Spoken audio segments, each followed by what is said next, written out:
Tara sa San Roque ang bisitahon ta ang latest chan. Inidihan ang sayo sa pinakasikat na kaunan dihan sa San Roque nga kung diin makakatadika sa mga magrasa nga mga healthy nga mga menu. Syempre kaupod ko gihapon ang akon mga fashionista nga mga beshies nga nan akon happy family. Nag-order lang kami sa buttered chicken ng sin fries. Lain palat sini nga mga magrasa nga mga pagkaon, bongga palat dihan ang venue.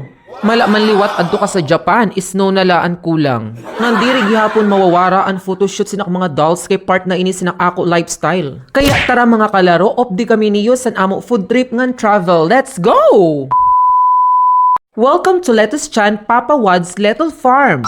Sa mga waray pahinga di, no worries dahil itutur ko kam para makita niyo ang kanra venue. Ngan sigurado ak nga maruruyagan niyo dihan dahil bongga na ang venue, marasa pa ang menu. At ya din na nga mga kalaro, sinulod na kami kaya tara ipapakita ko sa iyo kung ano ba ang mayon dihan sa sulod. Kaya tara maglibot-libot kit dihan para makita niyo at mayaon ngayon sira dihan plantations and dragon fruits. Tapos mayong palat sila dihan magkadurdilain nga mga landscape. Amazing! Syempre mayong latdihan mga cute nga mga cottages. Bisan diin nga anggulo ka mangita, talaga goodman nga maupay ang view. Tapos napansin ko liwat nga mayon dihan nagzumba kay mayaon function hall. Amazing! Yaon lat sila dihan mga ponds, tapos makikita niyo nga daramang ka na goldfish, tapos mayon lat sila didi box type nga White House. Nga niyan, mapakadinakit sa pinaka-highlights ng kanara place which is the plantation of the lettuce.